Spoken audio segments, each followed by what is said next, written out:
Okay, let's get back up to where we need to be. Okay, there it is. Pyramids. What is the debate about? One of the major things about Egypt is when we look at their accomplishments. Okay, these pyramids are obviously things they left behind. They're huge, and we don't know how they built them exactly. And so we have to figure out, or it'd be nice to figure out. We don't have to, but it'd be nice to figure out how they did it. Because if we figured out how they did it, it would tell us a lot about their culture, right? Now, social studies skills. One of the main things I want you to think about today is the word thesis. Okay, a thesis is a theory that you propose, and you support that with evidence. Okay, now a thesis is not a fact. So a thesis might approach fact if you can prove it well enough. So you can add up enough evidence to say these bits of evidence support my theory.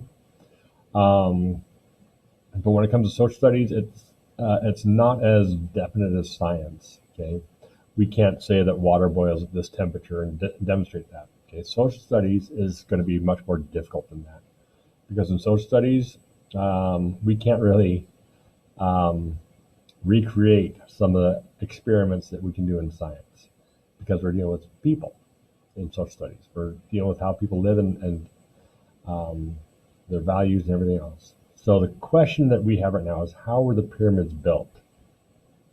And how you answer that question um, would be your thesis. Uh, so that's a very broad question. How are they built? Because there's a lot of stuff that goes into understanding how they built that pyramid or any pyramid. Okay, so you can't just ask one question. So you have to ask multiple questions. And as you answer those questions, those might come to support how we believe the pyramids were built. The first thing I'm looking at is quarry sites. Okay, a quarry is where you dig stone. Now, this is a map of Egypt right there behind my picture, and we have a key there. We have the pyramids. And it's in German. Sorry about that, but it's in German. Pyramids. The yellow little guys up here. They're all up in Upper Egypt or Lower Egypt, along the lower banks of the Nile River. Okay, there's Cairo there, and again, this is a German map, so it's all written in German. And we have Giza, we have the Saqqara, different pyramid locations. Now, caulkstone, sandstone, granite, alabaster, basalt, quartzite. Okay, those are some of the words I can read. Gold. I think is copper. Kupfer. I think that's copper. So when we look at here, uh, alabaster. Okay, and I believe they covered a lot of the pyramids in alabaster. I didn't really go into the pyramids themselves, but the pyramids did have a white coating of stone. There is one stone called the Red Pyramid. I think it's covered with red granite. There's the bent pyramid. The pyramid I had at the very beginning is known as the step pyramid. That's the first pyramid that they built. And it was a way that they would entomb their pharaohs. We'll talk more about mummification on the next lesson. But then when we look at their locations, okay,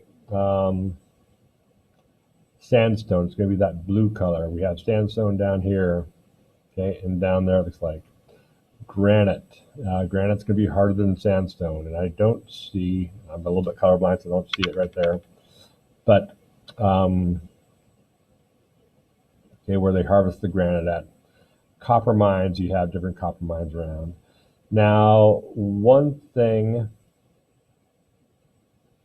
and they have some gold mines. One thing as I look, I don't see any steel or iron, and I don't know what the word is in German for iron. But iron is not something that's going to be typically used or readily found in ancient Egypt. We'll talk about that in a second. So some of my minor questions: how did they carve the stones out of the hillsides? How did they transport those stones to the pyramid sites? When did they do most of the work? Now, on average, the stones for the pyramids each weighed about 5,000 pounds. That's 2.5 tons. In kilograms, that's 2267 2,267 kilograms. Now, those seem very big, but some of the biggest stones they moved down the river were Hatshepsut's obelisks, and they weighed 343 tons, so 686,000 pounds. And they were 28 meters long, about 90 feet long. So the Egyptians could move very large stones. Queen Hatshepsut, she is in the 18th dynasty. I think she lived about 14 or 1500 BCE. Now the pyramids, they were built about 2500 BCE, so about 700 years before Queen Hatshepsut.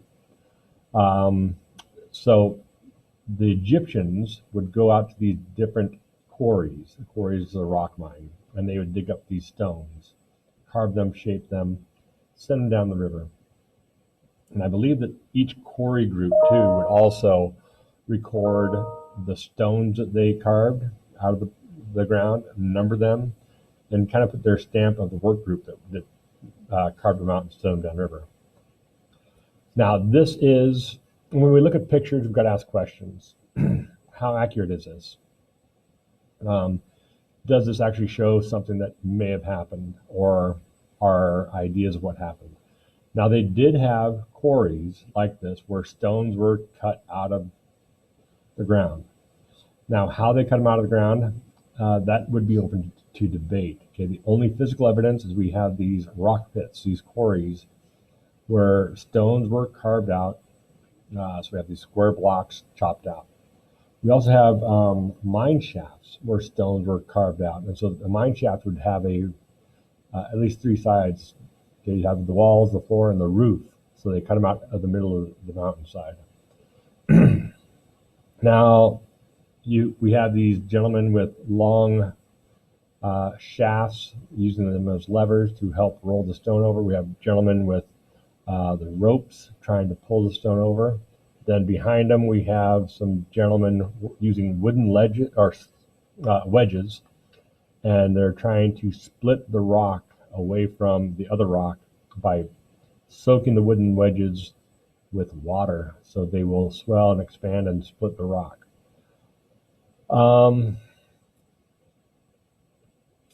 So when I look at these theories, because these are all theories, and this is an artist's rendition of somebody's thesis, and that probably combines several people's theses in there.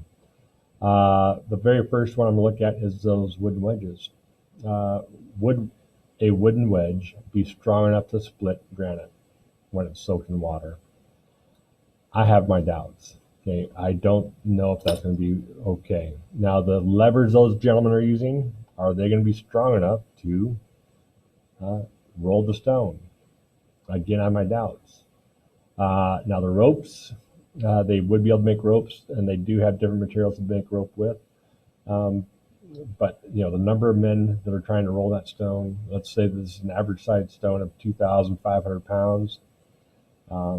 Are they going to be able to split it up off the ground where it's nice and square? How'd they do it? Okay. Again, most of these things are questions of mine. I don't have any answers, but I do have my doubts. Okay, I'm being skeptical.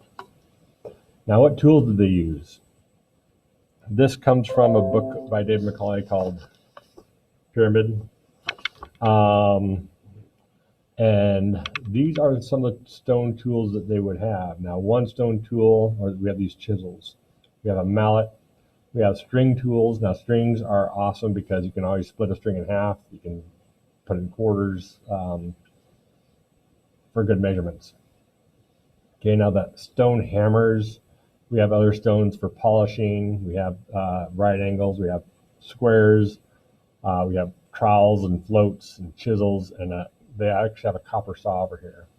Now, one theory, since copper and the Egyptians were in the Copper Age, maybe not even the Bronze Age quite yet, but a lot of people think that copper was used.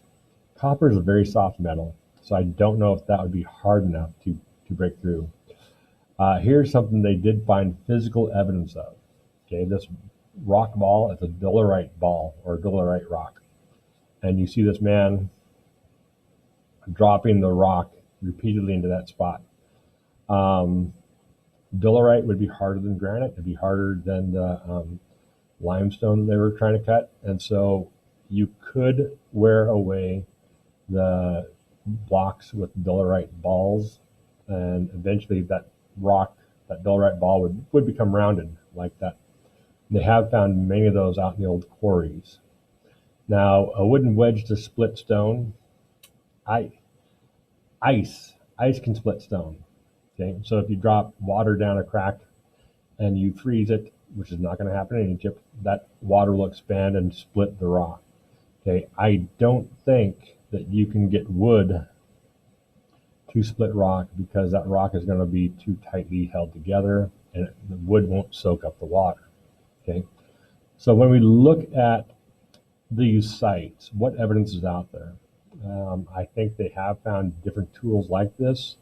You can see pictures of people using mallets and chisels like that. They found the dolerite balls, but what's actually out there? It's difficult to say. Now, what materials did they have available to themselves? Okay, the dolerite balls, that might have been one of them. Copper was one. Now, some people theorize that they may have had iron, but iron, from what I have seen, would be in limited supply. And so they wouldn't have been able to make iron tools very easily.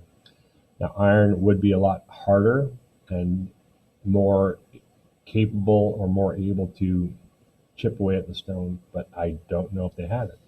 Okay, and if you do find iron, where did they get it at? And could they harden it, make it strong enough to split the stone? Now, transporting the stones, a whole different theory. Okay, how do you get these stones out? Now, this drawing here comes from that David Macaulay book on the pyramids. And you see some mine shafts. And there are mine shafts or different caverns that the ancient Egyptians would dig out. And so you can walk into these shallow caves where they dug out these big stones. More typically, though, would be the open pits where they would carve the rock out of the side or the top of the mountain and then bring it down. Now, one thing that whenever you look at a picture, I always ask a question, is this picture realistic? Does it make sense? These boats down here have rocks stacked on rocks. That doesn't make sense. Okay, you want to maintain your water line. You don't want a lot of weight up high on a boat because it's going to make your boat roll over. And getting these rocks onto a boat is going to be very difficult. Okay, and so just getting a rock onto a boat one layer deep is going to be tough. Now, one website I came across had this idea where you have two barges tied together or attached to each other with a raft between, and then you load the raft in the center. And that actually makes some pretty good sense to me because if you try to just have one of those boats and bring the rock on the side, it's going to make that boat roll over.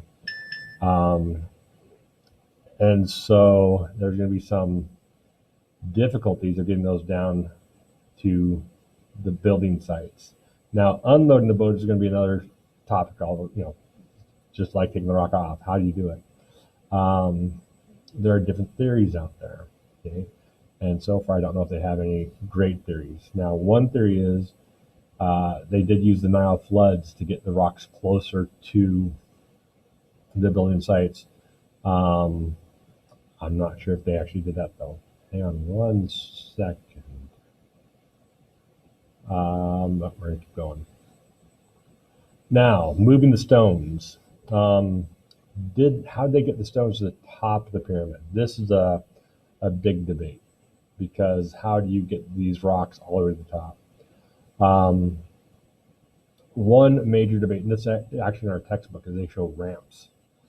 I have my doubts about the ramps. To build a ramp, I've seen some calculations that the ramp, as you get taller, the ramp has to get much bigger because you can't have a straight up and down ramp up the sides. Okay, so it's not going to be like we can build nowadays, which is just a thin bridge.